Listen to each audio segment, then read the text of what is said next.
You're a new college student in 2025. You want connection, recognition, maybe even future career leverage.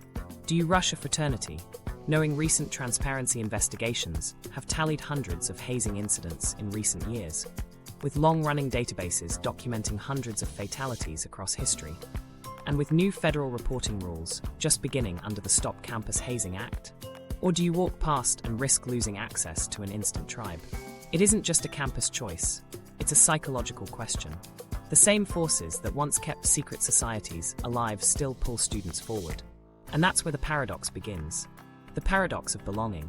Every fall, the cycle repeats itself. News breaks about hazing-related hospitalizations or tragic deaths. Parents call universities demanding action, and yet recruitment tables still draw long lines. High-profile tragedies clearly dent reputations, yet recruitment remains resilient on many campuses, and research shows several psychological forces explain why. In 2025, participation in Greek life is still widespread, with roughly 750,000 students nationwide involved across hundreds of campuses. On the surface, that seems puzzling. Why would students continue to commit to organizations that attract such intense scrutiny? The answer lies in the paradox of belonging. Human beings are wired for community. Exclusion isn't just disappointing. It activates the same neural systems that respond to physical pain. Neuroscientists confirm that belonging taps the same pathways linked to both discomfort and reward. For a first-year student arriving on campus, often far from home, that need isn't abstract. It feels immediate. Fraternities hold out what looks like a shortcut: structured companionship, traditions that precede you, and a portable identity that is recognized nationally. It's not only about meeting friends, it's about being able to say, "I know who I am because I'm one of them." For a teenager navigating anonymity in lecture halls and dorms, that sense of claim has enormous weight. So which matters more to a new student? Immediate safety or feeling like they belong?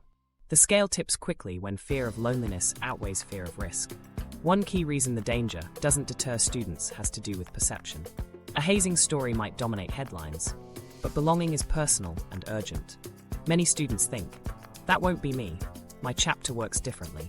Researchers estimate most hazing incidents never even get reported, which helps explain why official statistics understate what actually happens inside chapters. To students, the visible day-to-day culture of bonding and status feels far more real than stories on the evening news.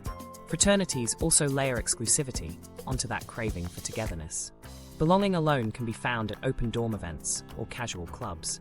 Greek life, however, insists on tests of loyalty, interviews, rituals, sometimes grueling ordeals.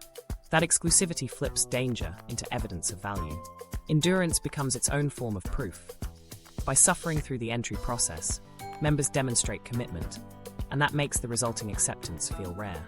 Scarcity increases perceived worth, and the fraternity badge becomes something more than friendship. It reads as identity confirmed, which is why selectivity has such a hold on young adults desperate to secure their place. This transformation of hardship into meaning is one of the defining mechanisms at work. From the outside, giving up nights of sleep to carry out trivial tasks looks pointless. But within the group, those sacrifices are markers of passage, elevated into signs that someone truly belongs. The actual pain or exhaustion matters less than the story attached to it. "I endured this, therefore I'm committed." Social identity theory explains how these bonds tighten. People don't just join groups, they internalize them. The fraternity stops being just an association and becomes part of each member's self-definition. That helps explain why membership holds steady despite public scandals. Most students don't calculate risk like a parent or administrator would. They weigh the benefits of inclusion against the possibility of exclusion.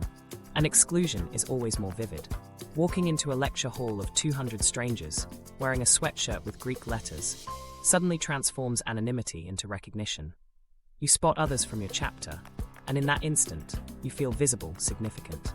Psychologists describe this fusion of personal and group identity as a direct lift to self-esteem, tied to the status associated with the collective.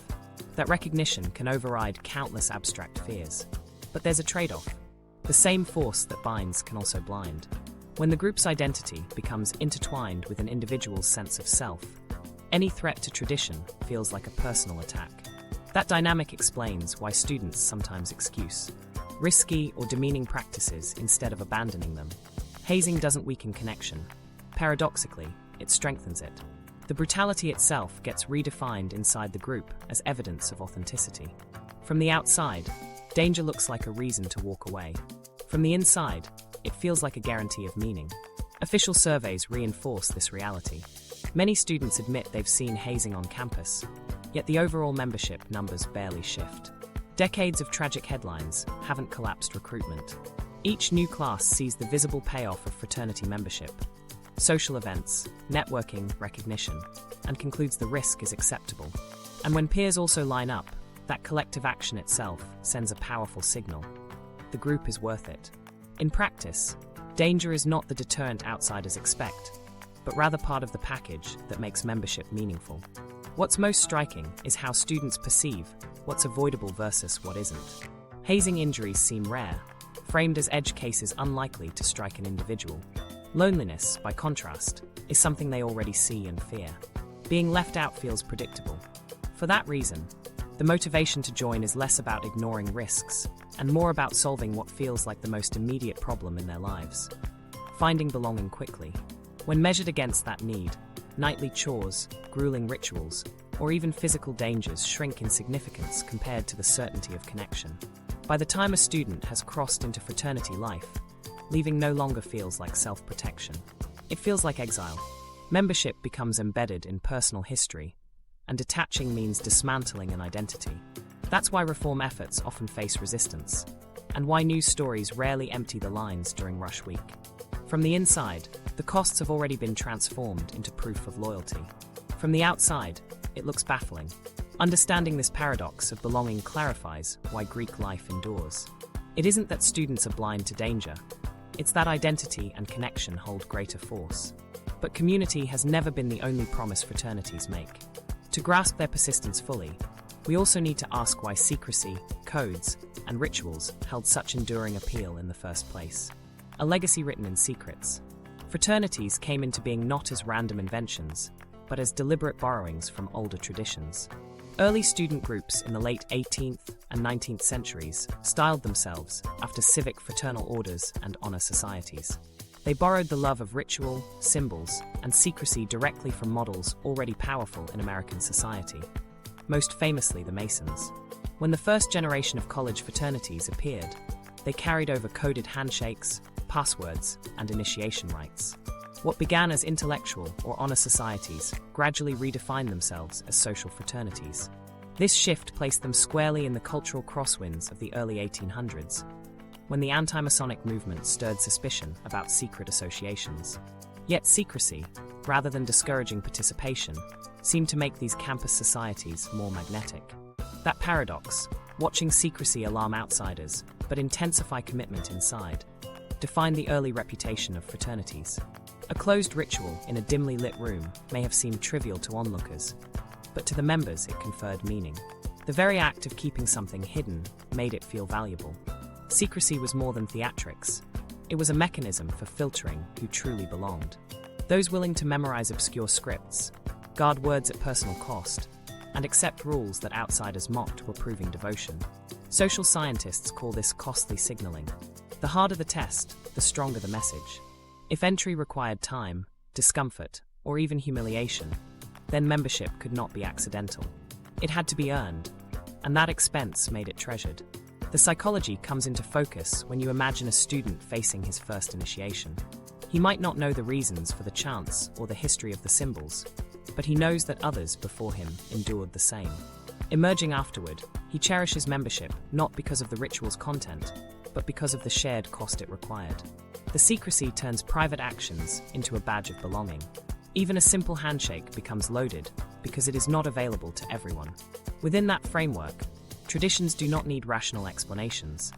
The very act of learning and protecting them creates significance. This reliance on secrecy wasn't unique to colleges. Human groups across time have sustained cohesion by creating insider knowledge. Military orders, religious brotherhoods, and civic lodges all made use of symbols and oaths to separate members from outsiders. The psychology is consistent. Knowing something others cannot access affirms you are chosen. But among college students, already in the middle of a demanding transition, the appeal was magnified. Fraternities offered not just friendship, but an identity anchored in mystery. A pin marked with cryptic letters was enough to set someone apart from the anonymous crowd of classmates. Its meaning might not be publicly clear, but the secrecy itself proclaimed value. Resistance came quickly. Universities, churches, and legislatures worried about rival power structures operating out of public sight. In response, some schools banned fraternities altogether, and governors supported legislation to restrict them. But these attempts to stamp them out often had the opposite effect. Repression amplified a law. Students treated prohibition as proof that their societies possessed importance beyond everyday clubs. If secrecy had been attractive before, now it carried defiance as well. Groups leaned further into ritual, nurturing a narrative that they were heirs of a tradition outsiders could not comprehend. For many members, this perception of being both connected to history and embattled in the present deepened commitment. Outsiders often saw theatrics in initiation practices, blindfolds, ropes, chants in dead languages. From a distance it looked absurd, but research on costly signaling explains the staying power. The more nonsensical or uncomfortable the practice, the more investment it demanded. Missing sleep to memorize phrases or suffering small humiliations did not discourage members. It bound them. Dropping out afterward would make those sacrifices feel wasted, so people doubled down on commitment. Thus, the very strangeness of rituals became the reason they mattered. Despite cultural upheavals, the pattern endured. Fraternities survived wars, depressions, enrollment fluctuations, and social reforms while clinging to the devices of secrecy. Other campus groups, debate clubs, student governments, operated openly and offered chances at leadership or recognition. But those lacked the intensity of identity forged in guarded ritual. A fraternity emphasized that membership required more than signing a list. It required passing through secrecy. That difference granted it an aura no ordinary student organization could match. The practice extended beyond ceremonies. Members signaled belonging through discreet gestures. A private handshake, Greek letters stitched on a jacket, or initials engraved in a ring. These created constant reminders of status, visible to insiders, but opaque to outsiders. When members met in new places, those signs confirmed an unseen bond. Such codes linked undergraduates, not only to peers across campuses, but to alumni scattered nationwide. Secrecy stitched together generations, making membership feel like entry into an enduring lineage. Modern culture of instant information might suggest secrecy should crumble, but instead it hardened. Even as hazing reports and misconduct details become public online within hours, fraternities retreat further into coded communication. Outsiders may learn some fragments, yet insiders treat the core experience as intact precisely because it is not shared. Secrecy acts like a protective shell. What outsiders criticize becomes confirmation that only members know the real truth. This sense of privileged access forms part of why fraternities persist even when under constant scrutiny. Psychologists help explain this dynamic. A gesture that anyone could learn holds no prestige. A secret handshake accessible on a website feels empty. But one tied to months of pledging, one sworn never to reveal, is weighty. It carries moral obligation and social pressure. That is the essence of costly signaling. You cannot display loyalty without paying a price, and the price confirms the value. Inside such a system, even silence is meaningful. Keeping quiet in the face of questions becomes part of the identity. The refusal to disclose signals as much as any ritual. This is why Greek organizations are reluctant to surrender secrecy, even though secrecy fuels suspicion. To members, secrecy isn't decorative. It is the very currency of belonging. The rituals, the coded words, the closed doors all remind them that admission required a cost. The higher the cost, the harder it feels to walk away, and the longer the tradition survives. That endurance, however, was never secured by psychology alone. Practical circumstances on campuses soon turned fraternities into more than private clubs. When universities faced surging enrollments and lacked the capacity to handle all the problems that growth created, they discovered these student-run societies could provide an unexpected kind of help. Colleges in crisis, the housing solution. By the early 20th century, universities confronted a challenge far more practical than questions about hazing or secrecy: overcrowding. Enrollment was exploding. Between the late 1800s and the 1920s, the undergraduate population in the United States climbed from just over 60,000 students to around 600,000. Colleges were caught flat-footed. What had once been an elite pursuit for a small demographic was becoming an expectation for a rapidly expanding middle class. Waves of returning veterans after wars, new state investments in land-grant schools, and later the emergence of federal financial aid only intensified the pressure.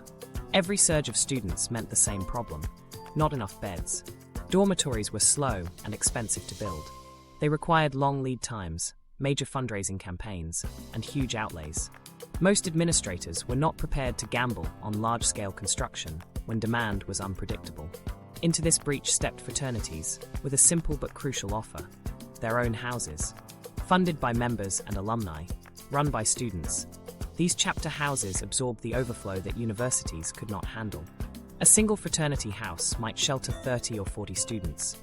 Multiply that across a campus, and you had hundreds of students the university no longer had to house. 4 deans staring at enrollment charts. Fraternity residences looked less like disciplinary problems and more like relief valves. This makes sense of why institutions often tolerated problems they otherwise might have moved against. It wasn't that administrators were blind to the dangers or wholly cynical. They made pragmatic trade-offs. Outsourcing housing was cheaper and faster than building dormitories at scale. While a new residence hall took years and millions in costs, approving the construction of another fraternity house, or simply acknowledging one already built, was nearly free. Universities bought time they desperately needed, financing growth without carrying the debt directly. The pattern crystallized with every new wave of enrollment pressure. In the 1920s economic boom, student bodies swelled. After World War II, the GI Bill brought a tidal wave of veterans into classrooms. Each time, housing fell behind, and fraternities filled the gap. Where campuses had vacant land, alumni funded construction. Where dorms lagged by the hundreds, fraternity brothers simply bunked together in crowded rooms to make space. Administrators often disapproved, but their hands were tied. These houses operated as an unofficial infrastructure program the school didn't have to pay for. That arrangement changed the balance of power. Each fraternity chapter was not just a social club, but also a building that supplied beds, bathrooms, and nightly meals. Removing one meant displacing dozens of students at a stroke, a cost administrators could rarely justify. And alumni who financed these houses were not passive donors. They expected their investments to stand. Pressure from outside and dependency from within made schools reluctant to clamp down too hard, even after high-profile misconduct. This wasn't indulgence, it was structural dependence. As fraternities became landlords, their identity evolved. Early chapters prided themselves on ritual and secrecy, but by mid-century, they were also running kitchens, managing mortgages, and coordinating repairs. Members learned how to handle property taxes alongside pledges and traditions. Living in a fraternity was not a casual add-on, it was central. Sleep, meals, and social life all orbited around the chapter house, which stood as one of the most recognizable buildings on many campuses. A fraternity's presence was visible in bricks and shingles, rivaling or even predating formal residence halls. For today's 18-year-old eyeing fraternity recruitment, it might look like a choice about parties, prestige, or brotherhood. For universities, however, the calculation was practical. Fraternity houses solved a capacity shortage no dean could ignore. The dependence began during moments of crisis, but the pattern stuck even after crises passed. By the time institutions did invest in new residence halls, Greek housing was already embedded in the landscape. Once carried forward by tradition and money, the extra beds remained, reinforcing the system even when financial pressure eased. It is important to be clear, this historical housing crisis doesn't explain fraternity persistence on its own. Psychology, alumni loyalty, and administrative incentives all play roles. Yet the infrastructure solution provides a concrete reason why fraternities outlasted repeated calls for abolition. Students came and went, scandals rose and fell, but the fact remained: fraternity housing sheltered thousands the university could not otherwise accommodate. The benefit was not abstract. Administrators could calculate it directly. Tuition-paying students with a roof overhead at no institutional expense. Membership dues and alumni donations carried the mortgage, not the university budget. In this light, every chapter house was not just tolerated, but integrated as a financial and logistical asset. Even as criticism mounted, boards hesitated to eradicate what functioned like cost-free dormitories. To do so would expose the true scale of the university's reliance. The deeper paradox is that control came at the price of dependency. Outsourcing housing helped universities grow on paper, but it dulled their ability to act decisively when fraternity conduct caused problems. Institutions that outsourced part of their housing network inevitably tied their own operations to the fate of those organizations. That dependency became part of the machinery of higher education itself, and the influence spread outward. Families looking at brochures saw fraternity houses alongside libraries and lecture halls, signals of campus life, even if their child never intended to join. Local housing markets developed around these clusters, shaping towns as much as universities. Over decades, Greek housing ceased to be a side note and became a fixed element of the higher education landscape. What began as an emergency accommodation gradually reshaped how campuses projected themselves and how communities developed around them. So when people today ask why Greek life has endured despite its controversies, housing stands as part of the answer. Universities needed those buildings to survive periods of rapid expansion, and in leaning on them, they created structural incentives to tolerate Greek organizations long past the moments of crisis. The beds fraternities supplied decades ago helped cement their place in campus life, ensuring they were never just extracurricular clubs, but essential parts of the system. Yet housing wasn't the only burden administrators shifted onto fraternities. Beyond providing space, fraternities absorbed another practical function of campus life, one with less to do with bricks and mortar, and more to do with behavior. The discipline shortcut.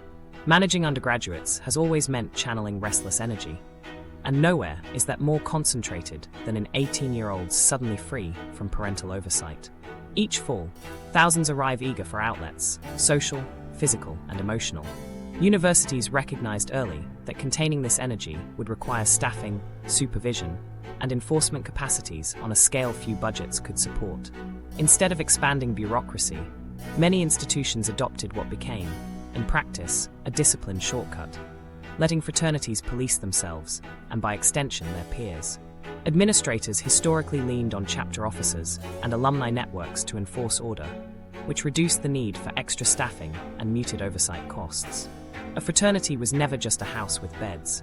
Each operated as its own hierarchy with officers, committees, and rules.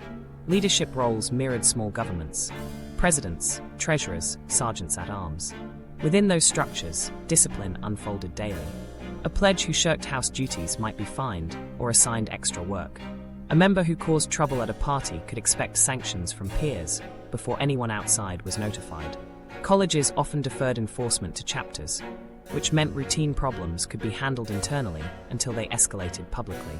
It was an improvised but effective system of distributed discipline, keeping day-to-day order without direct institutional involvement. This arrangement answered a practical question: how could administrators maintain control without multiplying staff? Monitoring thousands of undergraduates in dorms, enforcing curfews, refereeing altercations, controlling alcohol, would have required a small army of professionals. Greek housing offered a cheaper alternative. Peer leaders took on the burden, acting as frontline managers of student behavior.